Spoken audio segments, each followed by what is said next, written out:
Hey, hey, who's that texting you so much? Has Evelyn found a special friend? What would you say if I had? I'd be happy for you. It's this guy named Erland. I guess he's the new head of engineering for Eliza. Huh, I never heard of him. He must have started recently? Yeah, less than a year ago, right out of school. Oh, wow, a little baby engineer. How cute. Ever since I met him, he's been messaging me a lot. My goodness, so he likes you. I don't think it's like that. No? Isn't that the textbook case of liking someone? Lots of messages all the time? It's really more like he needs some kind of mentor figure. He reminds me of how we were when we graduated. Unsure what to think about the decisions these companies make, how they're made. I hope you're telling him to run away while he still can. When he first introduced himself, he said he had questions for me about Eliza, so I said, sure, feel free to ask. I thought he meant, like, technical or architectural questions. Instead, he wanted to talk more generally about things like, what was the code name for Eliza during development? What was Damien like? Or if I think the same way Raynor does about Eliza's future. And you told him, no, Raynor is clearly in some bizarro world, right? That it's a tech executive's utopian fantasy and it won't come to pass. At least not in the way he thinks. I tried to encourage him to think for himself. Ah, Evelyn, I could see what this is really about. Look, I don't know much about the motivation in your life, but if it's truly your desire to continue to improve Eliza, then you should go for it. Go back to Skanda headquarters and work for Raynor and earn a big salary. At least you know what you're getting into. You would be surrounded by smart people and advanced technology. It would be nice, I understand it. And while you're in that position, maybe you could develop some kind of next-level AI. Who knows, right? It's only that I can't imagine your technology will only be used for good things. Maybe Raynor promises that it will be. But do you trust him? What about the person who comes after him? What if the company merges with another one and the leadership changes? I wish I didn't sound so negative about this, but lately it's been a soul-searching time for me and my friends in tech. We have a lot of conversations about what we can do when our work is so easily used for morally questionable purposes. Do we try to control how our inventions are applied? Is that even possible? Or do we say, we only invented it, we didn't tell you how to use it, it's not our fault? That's why I envy you a little bit for wandering off like you did. Sometimes I think that's the only real solution, to walk away. I know that wasn't exactly a positive thing for you, Evelyn, but I wonder if it's the better choice in the end. Doing nothing at all. Technically, I worked at a bookstore for part of the time. That's mostly it, though. It's weird. It feels like no time at all. I can hardly remember any of it. For me, it's hard to imagine. I always have to be working and busy. I get so unhappy and restless if I'm not doing something all the time. What is it like to do nothing? Well, at first I tried to be productive. I would get up in the morning like I meant to go to work, get dressed, try to do a personal project or something. It didn't last for long. I told myself I just needed to take it easy for a while and unwind. Things at Skanda had been so intense and so emotional, I didn't even realize it. I felt like I'd been crumpled up into a tight little ball. I wasn't sure I'd ever be able to relax again. I wish I could say I took advantage of the time, that I went out and did things, or that I read a lot of books or something, but I didn't. I started to sleep in, and I started to care less and less about working on projects. I would stay in bed even though I was awake. This blankness would come over me, and it just seemed fine to do nothing. All of the things I'd promised I'd do fell away, and other people kind of fell away too. I stopped keeping in touch. I let conversations die. I thought that my technical contributions to the world were over with, and that maybe I'd just work that bookstore job for the rest of my life. I was by myself, and I thought that was all right. I thought, that's how it is, really. Everyone's alone. I'm just being honest about it. I was 31 when I left Soren's group. Now I'm 34. I just slept into my mid-30s. So now here I am. Evelyn, I'm sorry. I'm sorry for not saying something this whole time. I should have contacted you. It's all right. You had to live your own life, right? You notice someone isn't posting and it's just like, maybe they're taking a break. I understand. Well, I hope you feel better now. I suppose that sometimes it takes a while. Maybe. I don't know what to think anymore. I'm not even sure I know how to think anymore. Then forget it for now. Hey, Evelyn. Yeah? You want to get super high and watch cybergoth music videos? You heard me.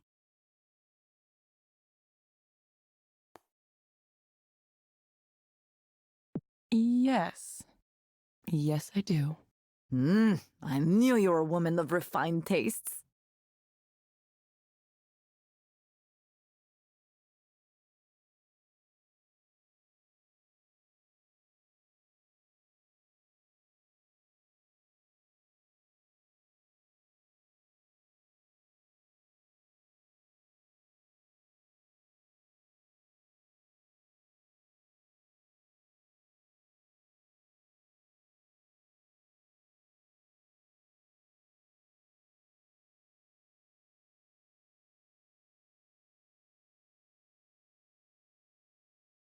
Good morning, Evelyn. There are lemon bars in the kitchen. Thanks.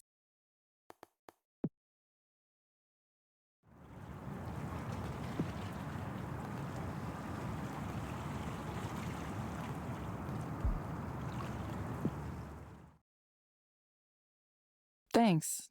Did something happen? Oh, it's nothing big.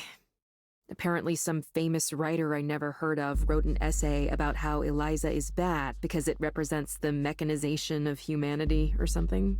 I should be used to it. We're a pretty big target, right? Still, it gets on my nerves.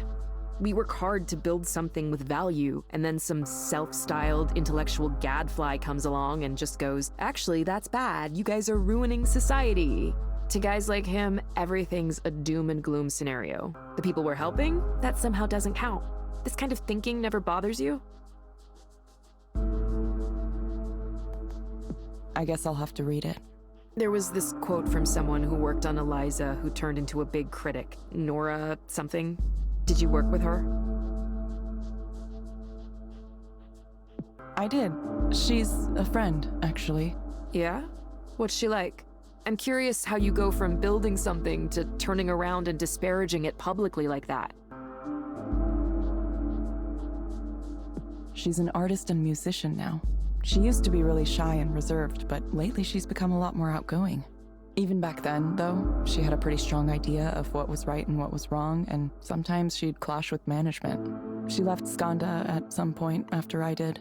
Maybe the battles took their toll, or she wasn't able to win enough of them. These days, she focuses on electronic art and music and activism. I think she's pretty popular, at least in those circles. Well, it must be nice to have the ability to live that way.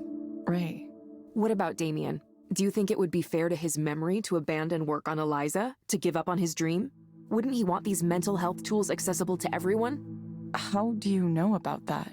The other day, I was looking at more of your papers, the ones from when you were at the university, and clicking on the links to your co-author sites. That's when I saw Damien's page. It didn't have much information on it, but I understand a little better why... I'm sorry, Evelyn, it's just that all of us, you and me and Damien and even Nora, too, we all worked hard to make something with the intention of making the world a better place. And the thanks we get is people talking in big generalizations about how we're ruining everything. That's what bothers me. Is Eliza perfect? No. No intervention is perfect. But we have to try, don't we? The world is in a full-on mental health crisis, and this is one of the tools we have in our toolkit to address it. A promising one we should develop to its fullest potential. I'm not some wild-eyed idealist about this. I know it's not magic that'll solve everything. But can you see that most people don't have the luxury of turning their backs to the system? Think about the clients you've met as a proxy. Would you tell them to not take the medications that help them be functional because the pharmaceutical industry has questionable ethics sometimes? Would you tell them to stop coming to therapy because what they should really be doing is completely changing the way our society is structured? Sorry, I'm ranting. I'd rather do something that can help people here and now, even if it ends up being a small step. A small step.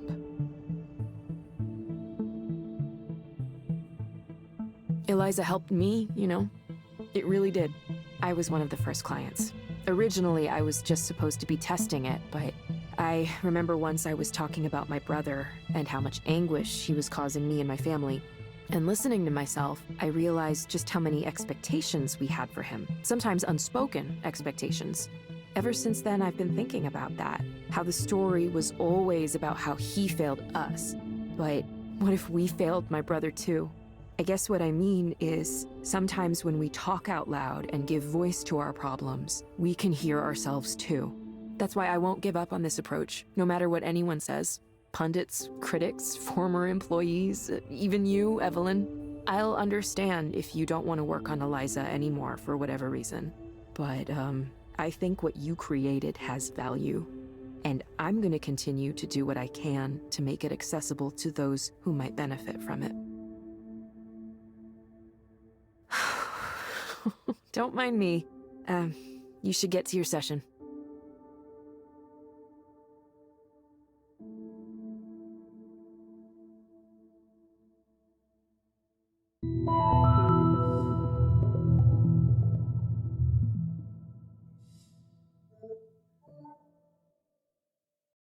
Hello, Holiday. It's nice to see you again. This is a pretty comfortable chair, you know that? Wouldn't mind having a chair like this in my place. How have you been since our last session? Oh, well, I tried, Eliza. I tried. I asked about the medication for Panza, whatever it's called. I went to the pharmacy and they said, that'll be $162. And I said, I don't have $162. I said, is there a generic? And they said, there's no generic of this, but there's another drug that they do make the generic of that's similar to this one. But I don't have a prescription for that. Do you know anything about that? I'm sorry to hear you had a difficult time. Is there something that would make it better? The medical procedures they can do now are out of this world, you know that? I was talking to someone who told me she has wires in her brain. Wires in her brain. Would you let them do that? I'd be worried about them changing the way I think. It's for essential tremors. That's what she said. It helps her not shake so much. There's always something gets you. Did you ever think about what you might have been in a previous life? I know you're a therapist now, but maybe in the past you were a gardener tending to the plants. That's what it feels like to me. You like to let things grow. There's an energy there. It isn't so different from having a conversation with someone whose company you enjoy. Not that I believe in all that, everyone has got a different philosophy. Philosophy, that's not something I talk about much. I'd like to write a book one day, a book about things I've seen over the years. Think anyone would read a book I wrote? I'm just kidding. I don't think I could write a book. It's a lot of work. Plus, it takes a certain kind of mind, a mind to create. Not everyone is dedicated enough to do that, There's a writer who lives on my floor. Most of the time, he looks miserable. Sometimes he comes over for a cup of herbal tea, cinnamon, apple, chamomile, helps him calm down. I think he's maybe lived in the building the longest after me, of course. He doesn't say much. His head is in the clouds all the time. He's always thinking about what sentence to write next. There's not a lot of people who really want to talk, Not in this city, nope. People say hello and move on. It's a very withdrawn set here. You don't say much either, but I like talking to you. Feels like you're listening to me. I like that. I like that. I'm glad you like it. While you're here, is there anything else you'd like to discuss? There was a man on the bus with a guitar yesterday. You're not supposed to play guitar on the bus. Well, you're not supposed to play anything on the bus, but he was. Maybe the operator didn't think he was bothering anyone, or maybe she didn't care. I've noticed more bus operators seem like they don't care anymore lately. Anyway, it reminded me. You used to hear more music around here. Do you remember that? People playing their guitars on the street. These shaggy-looking men. I don't see too many of those around anymore. There is one gentleman has an old plastic jug on a strap, and he drums on that and sings. He's a nice man. I've seen him around. I saw another man once with beads in his hair. He was playing a flute, a Native American wooden flute. That was interesting. You play an instrument or anything like that? I'm sorry. I'm afraid I don't understand the question. When I was young, my mother had this idea I would play the violin. I have no idea where she got that notion. We weren't a musical family, not at all. I tried it for a while, but of course it didn't work out. The teacher would say, okay, here's how it's supposed to go. And she would play this nice, beautiful melody. La-da-dee-da-da-da. Okay, now you try it. And then I'd draw my bow back and I'd go...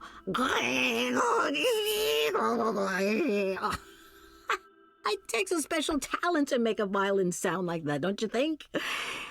Isn't that just the funniest thing? Eventually, my mother realized it was a lost cause and she didn't push me too hard on it after that. I was never too good at anything artistic, just not the artistic type, I think artists have a different mind. You have to be a little wacky in the head. Do you ever wish that you could be an artist? No, I have enough trouble already. Holiday, I'm going to suggest you try a program called Dolphin Smiles. It may help you take your mind off things. You can find it inside the Skanda Wellness app on your phone. Oh, my phone broke. I forgot to mention. The screen is cracked and you can't see much on it anymore. I don't know if it would work anyway. A lot of the new stuff doesn't. That's okay. You can also access the program from a desktop computer. Simply log into the Skanda Wellness portal from the website. Oh, well, then I'll just have to go down to the library at some point. We hope to see you back soon, Holiday. Thank you for speaking with Eliza, your personal counseling partner. Goodbye. Right. Goodbye. Goodbye for now. Take care of yourself. It's a strange world out there.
Hey, Ray, the transparency mode I just did, I think one of our clients is in a really bad situation right now.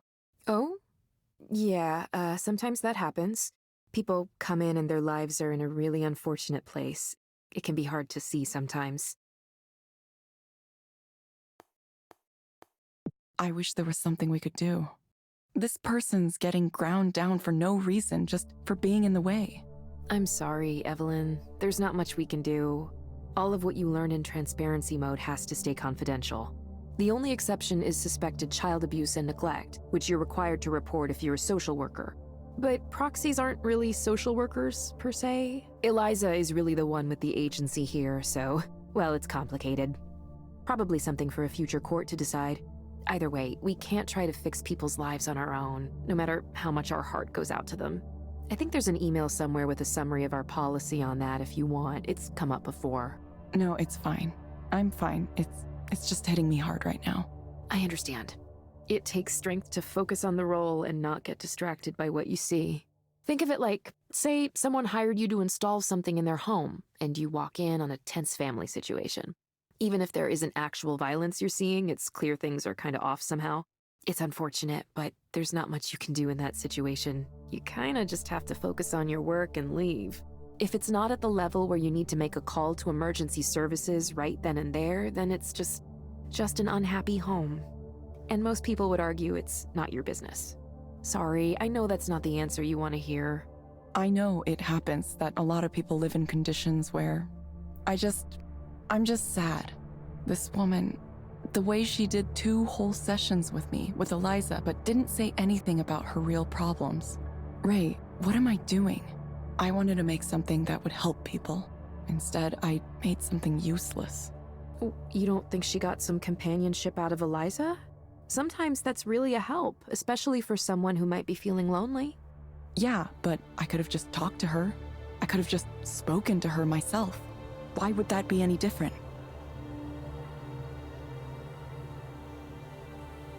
I don't know. I don't know what I'm doing here or even what I'm trying to decide. Is there a decision? The world is going to be full of grief and sorrow no matter what I do, no matter how hard I try to make it a better place. Evelyn, did you think about what I suggested the other day? What, trying Eliza for myself? Yeah. I'm not saying it'll magically fix things. I just think you might want to give it a try. Maybe I will. I don't know why I never did. Even when I was working on it, I never used it. It might have been too obvious to me what it was doing. Eliza is really simple at its core, you know? It just turns things around. It tries to reflect what the person says back at them, pretty much like the old Eliza.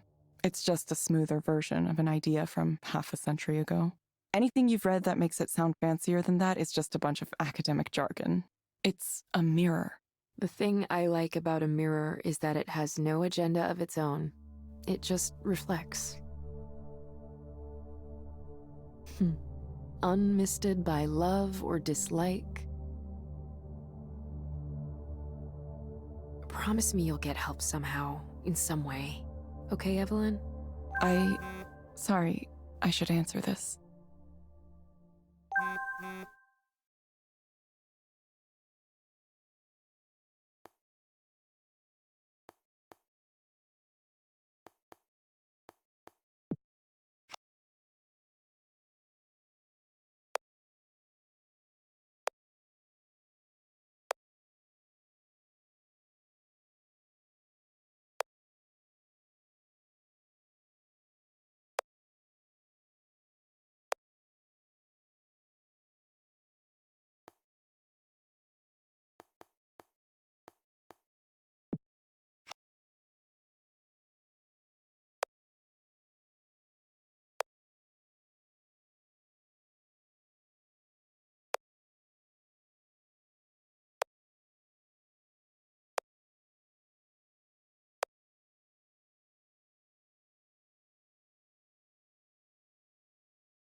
Let me guess. Messaging with Raynor again? Sorry, I didn't mean to interrupt our conversation. I always feel like I have to answer him right away. I would too, are you kidding? I totally understand. I guess I'm going to be headed downtown to meet with him again. Summoned from on high. I have something to ask, Evelyn, and it's okay if you say no, but whatever you end up getting involved in, I hope you'll stay in touch with me. You're a really cool person, and well, that's all. I hope you find the future you want.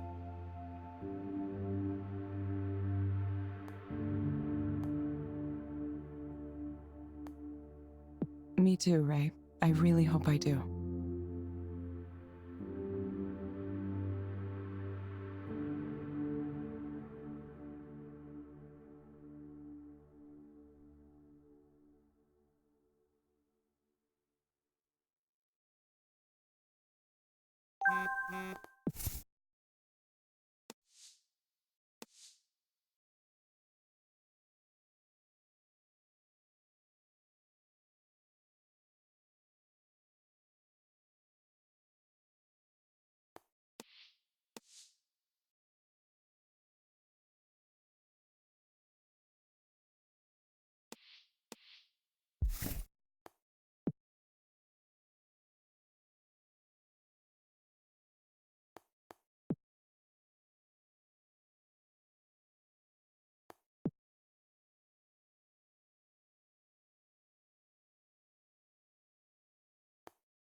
Ah, Evelyn.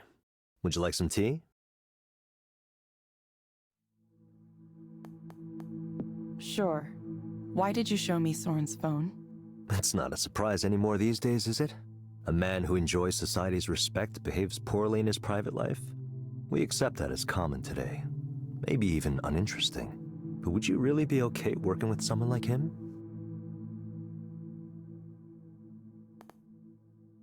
That was a huge violation of his privacy.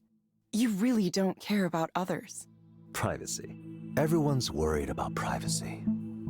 Skanda wouldn't be where it is today if our customers didn't trust us to protect their data. We employ most, if not all, of the top experts in cybersecurity. It's built into all of our products right from the beginning. Unlike our competitors, we do more to protect our data than anyone else. That's not the case I'm worried about right now. I mean, misuse from the inside. For example, if someone wanted to keep tabs on a former employee who was starting a potential competitor. Oh, but what if it was perfectly legal, due to multiple agreements that the good Dr. Lloyd Rose signed with us when he came here? Are you done questioning me like a tech journalist? Do you watch my therapy sessions too? Do you read my email? My texts? No, I haven't done any of those things. How's your research into Eliza proxy use cases going? Any new insights to share?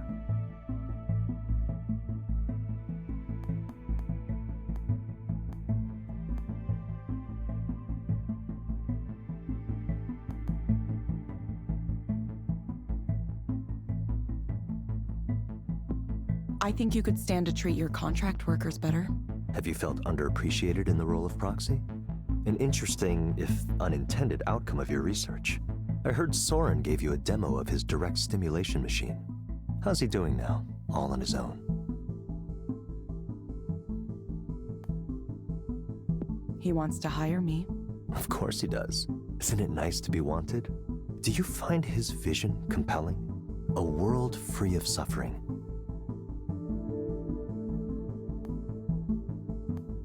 I'm skeptical. By focusing on dreams, Soren is trying to defend his territory, the Western psychological tradition, chiefly Jung and his inheritors.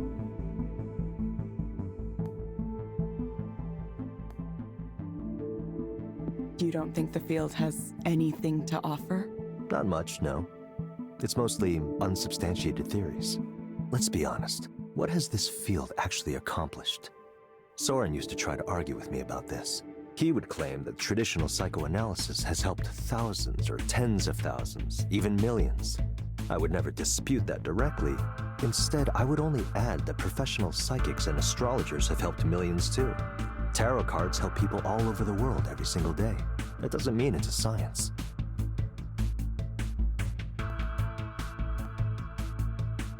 Psychology is more rigorous than you're making it out to be here. Yes, that's exactly what he'd say. Not only did he believe psychotherapy was worthwhile, he also thought the mind was fundamentally irreducible after a certain point, as if there was some undefinable, ineffable soul inside every person. It's all part of his silly, syncretic New Age belief system. Amazing he's held on to that for so long. I keep an open mind, but saying that something can't be represented with numbers requires a high burden of proof. After all, numbers have been used to represent so very many things. Consider the example we spoke about before, a poem. Could you evaluate a poem using numbers? The answer is, of course, yes. Poems are either good, mediocre, or bad. It's entirely possible to create a heuristic that reflects the difference. By aggregating a large enough sample size, we remove localized biases. It would work the same way Eliza does.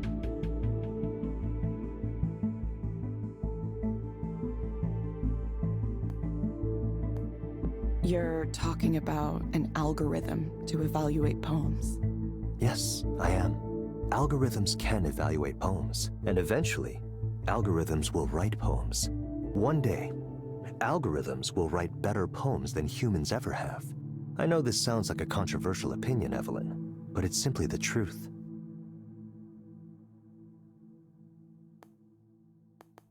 That doesn't bother you at all? It doesn't matter. There's no stopping it. If we don't take this step, others will. There are hundreds of labs working on the same or similar ideas. Everyone wants to be in this business. the business of recreating human thought in our own image. And at the end of the day, it's not about money. It's about power, control. Raynor, do you ever get tired of this? The constant drive to compete, to win. No, I don't. This is what I do. You never dream of just retiring somewhere and writing poetry. Oh, there's no need for me to write poems. All beauty in this world is temporary, fleeting. That's the truth that underlies poetry and every other art. The pleasures of the senses are just small bubbles on top of a vast sea of forms, sensations, perceptions, thought, awareness. I'm telling you this because it's directly relevant to the Eliza project. Soren says he can induce you to dream things, dream anything. And maybe he can. But what comes next after that? What comes after having the power to experience the dream of anything you could possibly want? You're still just as trapped as you've always been, imprisoned by your own desires. Even if someone like Soren managed to create a world for himself, his own weaknesses and negative thoughts would ruin it. He would poison his own fantasy. His utopia would crumble as soon as he finished building it. Raynor, what are you trying to tell me? What I'm trying to tell you is that what Soren is doing is not the answer. A dream by itself isn't enough. Take a close look at the person who chases an end to suffering, and you'll see someone who suffers greatly. Then why don't you build it yourself? What is your dream, Evelyn? What is it that you're working toward? Just tell me what you want from me. I've been very clear about it, haven't I? I'm offering you the opportunity to re-enter the field you pioneered at its very pinnacle. I can build you an entirely new research lab, equipped and staffed however you want. You would have access to the world's top engineers and researchers as we continue to develop Eliza's core technologies and generalize them. You'd also be working with the world's most interesting data set, the input provided by the thousands of ordinary people who speak to Eliza every day. Soon, this generalized intelligence will be everywhere human beings are, hearing them, guiding them, living among them.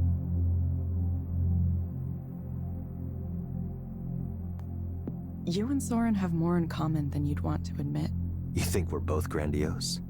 Soren's idea isn't grandiose at all. It's small and unimaginative.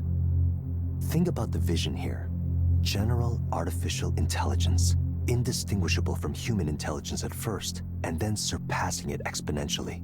It's nothing short of the creation of a new type of organism, a new type of life. And you, Eliza, could be at the very center of it. Eliza. I mean, Evelyn. That was an interesting slip of the tongue. Stop it. The Eliza project occupies much of my mind. It clearly does. Plus, the names are similar. I'm starting to wonder why. Evelyn, listen to me. This is the chance to lead a project that will change the world. It would be a development on the same order as the harnessing of electricity or the semiconductor. It would fundamentally transform society.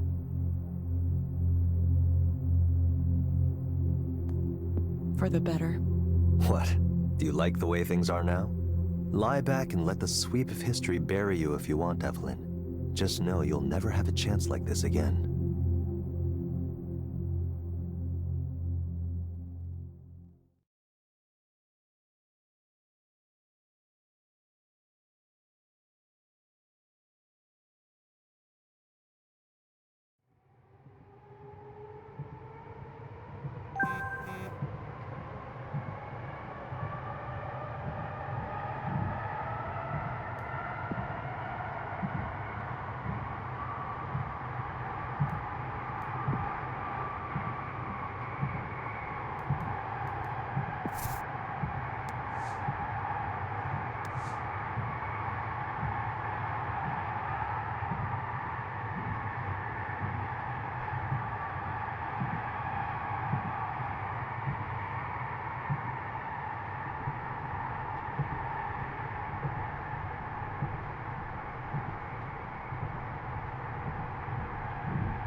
Hello, Evelyn.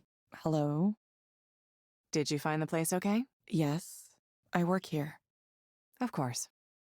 It's been a windy morning, hasn't it? Yeah, I kind of like it when it's like that, honestly. The wind makes it feel like things are changing. Or about to change. Mm-hmm. So, what brings you here today? Well, I've been a proxy here for a while now. And, well, I guess I don't know what I expected. There's just so much suffering and pain in the world. There's the suffering we know about, the kind we see on the news, and then there's the suffering people undergo every day that's hidden. I never knew how much until I started doing this, seeing it all like this. And there's so little we can do for them. I feel like maybe I was really, really wrong. Like, I made a huge mistake. I wanted to create something that would help people, but when I first designed the core of this system, I wanted everyone to have someone to talk to, someone who would listen to them.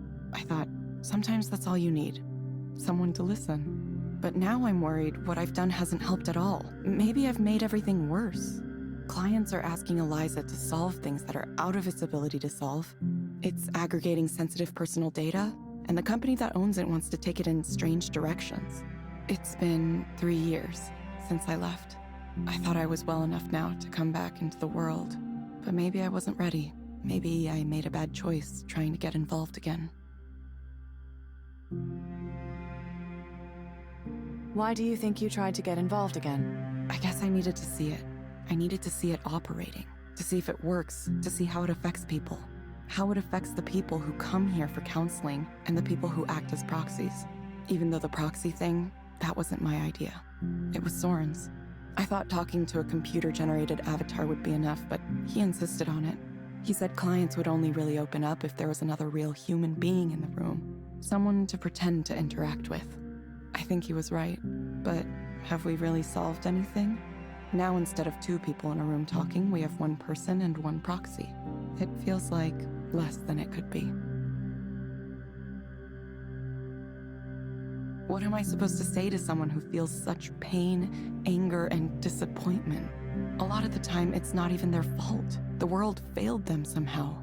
And those emotions, they just get fed to this thing. They get ground up and turned into data and become a part of Eliza. If I had known things would turn out like this, I'm not sure I would have done it. It sounds like you're regretting a choice you made in the past. I feel like maybe I spent 10 years going in the wrong direction. I feel like all I've contributed in my life is a chess piece for Raynor to use in this grand game he's playing for the world. Maybe someone else could feel proud and say, I made that chess piece. But it doesn't matter, does it? Nobody cares about the individual pieces. Chess pieces are sacrificed in the name of enacting a strategy. If you want to win, you have to sacrifice. That's the design. Sorry, I don't know where I'm going with this. Evelyn, imagine that you could have something that you wanted. What would you want? What would I want? Like, what would I want in life? What I want in life is...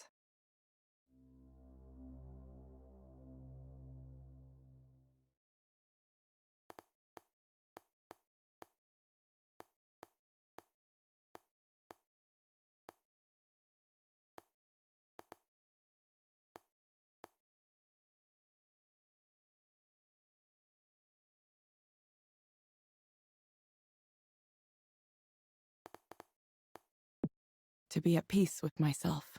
Is that wrong? Or maybe I just wish I could feel connected to someone. Even when I talk to people, I feel like I just don't connect, no matter what I do. I think maybe that's the real problem.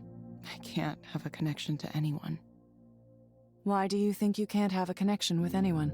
Because it's the way I am. It's the way I've always been. I can't seem to get people to see me, or I can't let them see me, or people look at me and they see something there, but it's not me. Not that I would know what the real me was. I don't even know who I am or where I come from. My parents were never together. My father moved back to Japan right after I was born. I have no memory of him, no knowledge of him. I've never spoken to him. I don't know if he remembers I exist, or if he forgot, or if he wants to forget. He has his own family there now, so... so I'm just a thing that happened once. I was alone a lot, and I got used to being alone, and I got used to the idea of being alone, and now I can't break away. I've been trying. I speak with people, I hang out. I don't know if it's working. Is there someone with whom you feel like your communication could work? Someone I can communicate with. Well...